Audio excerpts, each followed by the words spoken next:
Africa is a continent full of famines and high poverty rates. The immense poverty already remains an unsolved issue, and this issue is topped with borders that were not created for ethnic or geographical reasons, but just for better conditions for exploitation.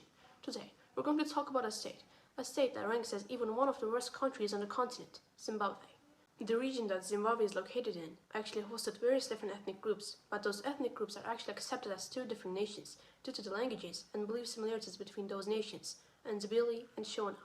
Various empires ruled over those two nations, namely the Great Zimbabwe Empire, the Mudaba State, the Rozvi State, the Torwa State, and the Ndebele State. Alongside those empires, there was a flourishing state in the region, which was simply called Great Zimbabwe, the same as the name of the first empire. Fast forward, those states ruled over the region until the full colonization of interior Africa. Interior Africa hosted various different regions, and those regions end up with different life qualities, depending on their style of government. Various examples of rich states exist in Africa, and one of those is Botswana, a neighboring country of Rhodesia. Nowadays, Botswana is accepted as one of the richest African states by far, with a high GDP per capita and a pretty good HDI. Well, if you think that Zimbabwe was in a good situation, let me shatter your dreams, because none of those things I said about Botswana applies to Zimbabwe. In 1965, the year of independence, the independence was not actually declared by the black majority, with a population of about 4 million, but the country was governed by a white minority, which just had around 224,000 population. The white minority was pretty united, and they declared independence from Great Britain under the leadership of Ian Smith. This declaration of independence was rejected by Britain, and it led to a UN sanction made due to the request of Great Britain. In 1962, a law was accepted, which gave all the governing rights to the white minority. Robert Mugabe and Joseph Nkomo, two black African nationalists, founded the Black Guerrilla in 1972. Since that date, Robert Mugabe started to operate from his bases in Mozambique. The economy suffered significantly due to the investments in the military to stop slowly increasing activities of guerrilla forces, and this ended up with the immigration of white Rhodesians.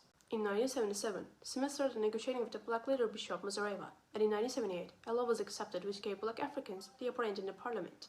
The Black Republic of Zimbabwe was established in 1980. Smith created an opposition front called United Front, which consisted of his party and the black parties that opposed Mugabe's policies, but he left that front afterward. An economic decline started in the 1990s and fastened in the 2000s. This economic decline had several reasons, but one of those was the policy of the black government to transfer the fields in the country from the white minority to the black majority. This policy worsened the country's economy. Another worsening factor for the economy was the intervention in the civil war in DRC. This just ended up with economical damage, and the worst part was, this intervention also ended up with a suspension of aid for Zimbabwe. Zimbabwe was asked to repay the loans it got, and the government was incapable of repaying the money. Therefore, Zimbabwe got forbidden aid in response to the violation of human rights by the transfer of the fields from the white minority to the black majority.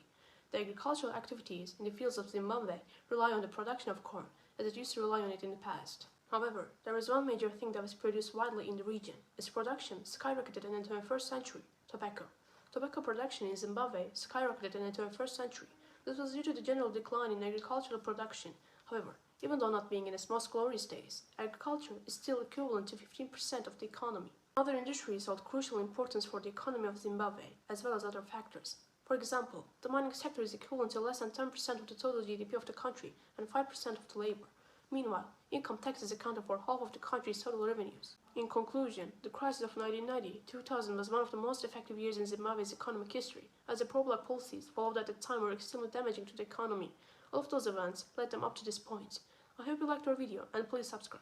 As always, it was Absolute Times.